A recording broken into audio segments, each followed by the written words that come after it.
Mesdames, Messieurs, bonjour et bienvenue.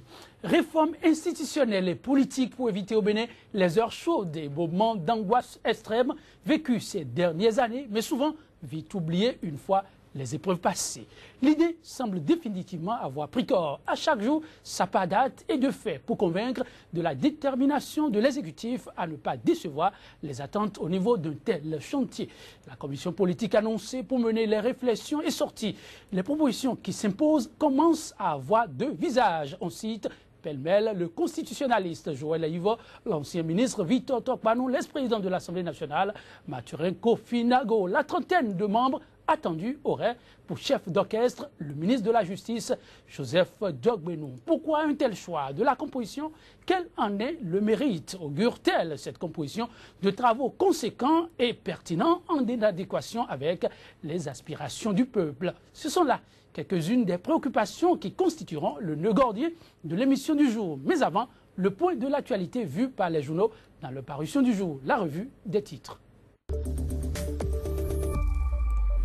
Toute cette semaine, exactement comme la semaine écoulée, la une des journaux nous sera présentée par Kotovi Ametonou, déjà installé. Kotovi Ametonou, bonjour. Bonjour Joël Yetodi et salut à nos amis téléspectateurs. La moisson n'est pas des moindres ce matin. Non, elle est bonne et dominée essentiellement par l'absence au pays du chef de l'État.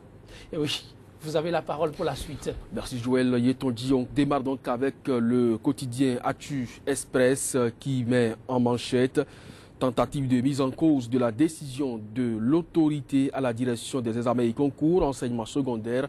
Les preuves qui confondent Dame Catherine Biot-Sarré et puis mauvaise gestion et prévarication.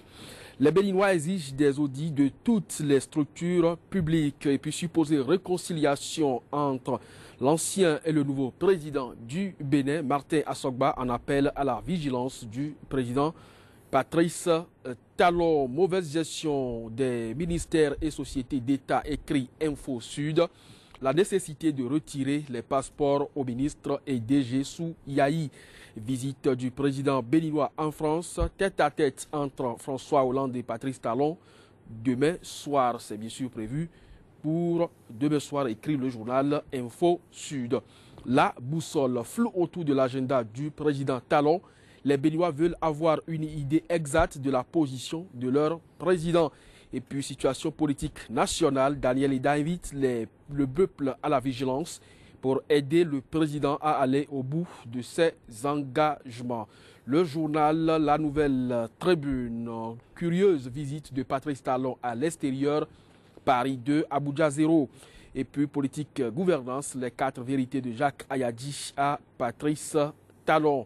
La source de l'information, première décision à polémique du gouvernement de la rupture, où est passé l'opposant Martin Rodriguez, s'interroge le journal La Tribune de la capitale. Grand retour du délestage au Bénin, le premier défi du gouvernement de la rupture. Les populations ne savent plus à quel sein se vouer. Et puis passation de service à la DEC de l'enseignement secondaire samedi dernier, Maouyon Kakpo installé par un huissier de justice. La directrice sortante interdite d'accès à son bureau. Le confrère de la matinée, première session statutaire du comité exécutif de la CASB, débattre des questions des sports boules en Afrique. Et puis après près de 2 semaines d'absence au pays, Talon atterrit. Demain, constate donc le journal Le Confrère de la matinée. Que se passe-t-il à la tête de la direction des examens et concours? Maouyon Kako s'installe ce jour par voie d'huissier. Le pays émergent. En visite dans l'Hexagone, Patrice Talon sera reçu à l'Élysée ce mardi. Le potentiel activité du chef de l'État dans l'Hexagone, tête à tête entre Talon et Hollande demain. Le télégramme, toujours parlant du renforcement de la coopération bilatérale, François Hollande reçoit Patrice Talon demain. L'émergent après l'interdiction des postes téléviseurs dans l'administration publique, la disponibilité du Wi-Fi est aussi un terreau fertile à la paresse. Le gouvernement de la rupture doit aller plus loin. Et puis nord-sud, quotidien pour terminer, Joël Yetondi. Hors du territoire national depuis 10 jours, l'absence de Talon crée une polémique. Et puis DEC secondaire, Kakpo Maouyo s'installe ce jour dans la confusion pour conclure donc cette revue de presse. Merci à vous, Kodjovi. Maintenant, je ne vais pas vous demander où est passé le chef de l'État, comme le demandent certains. Vous l'avez signifié là pour ceux qui ont suivi. L'aventure se poursuit. On se retrouve demain, n'est-ce pas? Oui, si tout va bien. Et nous espérons aussi que la moisson sera très bonne. Et le chef de l'État sera donc de retour pour le bonheur des uns et des autres. Merci bien. Place à présent au débat matinal consacré à l'analyse de l'actualité béninoise juste après cette bande-annonce. Sika TV fait désormais escale dans chacun des pays africains. Escale numéro 1, le Bénin.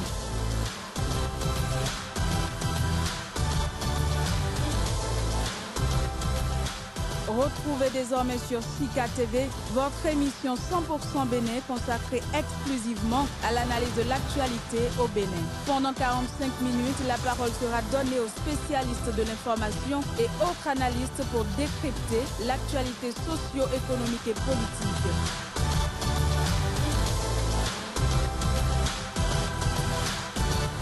« 100% Bénin, c'est du lundi au vendredi sur Sika, le vrai visage de l'actualité en Afrique. Une commission politique chargée d'étudier et de proposer au président de la République les réformes politiques et institutionnelles visant à améliorer le modèle politique béninois conformément aux options politiques de la conférence nationale de février 90.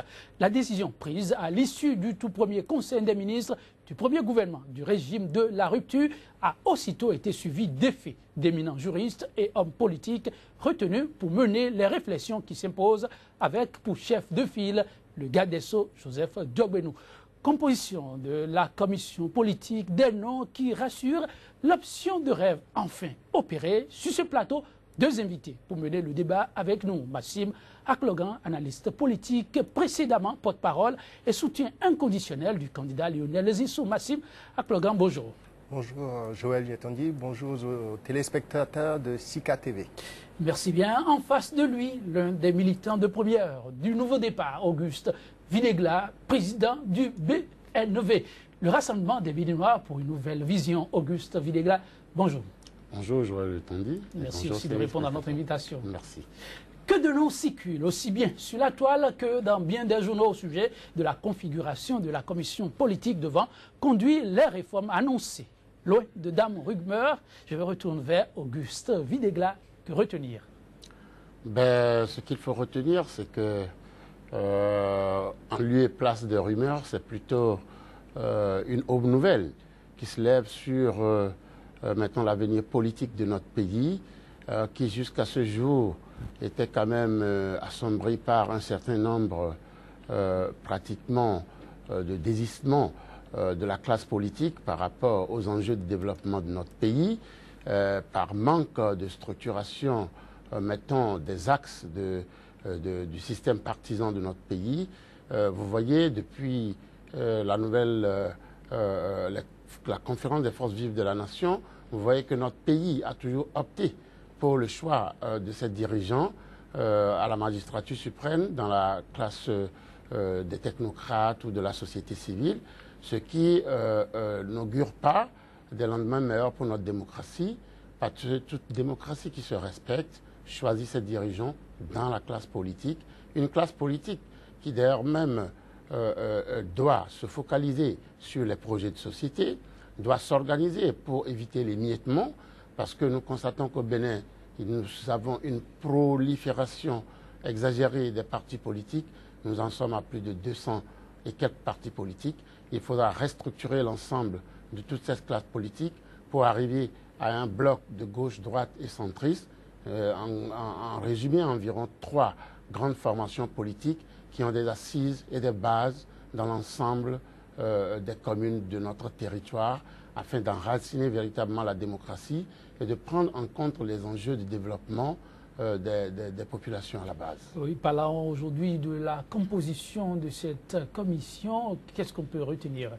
Ce qu'on peut retenir, c'est la volonté du chef de l'État, son Excellence le Président Patrice Talon, la volonté à véritablement aller vers les réformes profondes du système politique qu'il a promis d'ailleurs même pendant la campagne électorale et qui est expressément et d'une manière claire écrite dans le nouveau départ, le livre blanc du nouveau départ, où ces réformes seront menées par des hommes de qualité, des hommes compétents, des hommes qui ont une expérience politique avérée et des hommes qui connaissent les enjeux véritables de développement de notre pays et de la gouvernance politique qu'il faut donner à notre pays pour lui permettre de s'inscrire dans la droite ligne des nations qui gagnent et dans la droite ligne des nations qui émergent.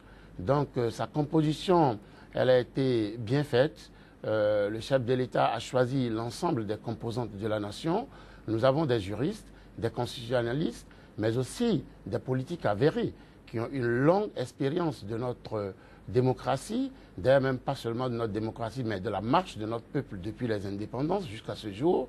Et tous les grands blocs politiques ont au moins 1 à 2 représentants dans cette commission afin d'apporter leur éclairage sur leur volonté ou leurs idées, leurs orientations qu'ils souhaiteraient voir inscrire dans les réformes à venir et qui ne tarderont pas, je vous le dis, à prendre corps et âme pour le bien-être de notre démocratie et le développement de notre pays. Massima Plogan, oui, vous avez suivi aussi de très près et vous continuez de suivre cette commission qui est devenue comme une préoccupation nationale désormais.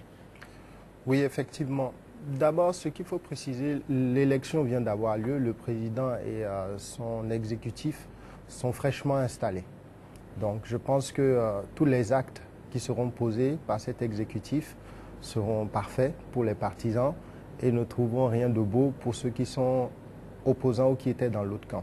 Donc je dis ça pourquoi je ne suis pas là aujourd'hui en tant que représentant du candidat Lionel Zinsou. Je suis là en tant qu'analyste pour porter un regard dessus. Et je crois aussi que dans le monde entier, tout gouvernement qui arrive a un délai de grâce d'une centaine de jours et il faut le lui accorder parce qu'il faut le temps aussi de poser ses marques, etc. Ceci étant, ça n'empêche pas d'analyser les choses de manière la plus objective possible. On n'est pas à l'heure de la critique, on est à l'heure de l'analyse. Et l'analyse de la composition de cette commission me dit quoi? Me dit que je crois, dans l'ensemble, comme vous venez de le rappeler, et tout le monde sera d'accord sur ça, il y a aussi bien des techniciens du droit que des politiciens avec une certaine expérience qu'on ne peut pas leur contester. Là où j'ai un petit souci, c'est au niveau de la présence, par exemple, du ministre de la Justice. Je crois qu'on a un grand chantier au Bénin au niveau de la justice. Et en tant que ministre, avec un certain nombre de choses qui ont été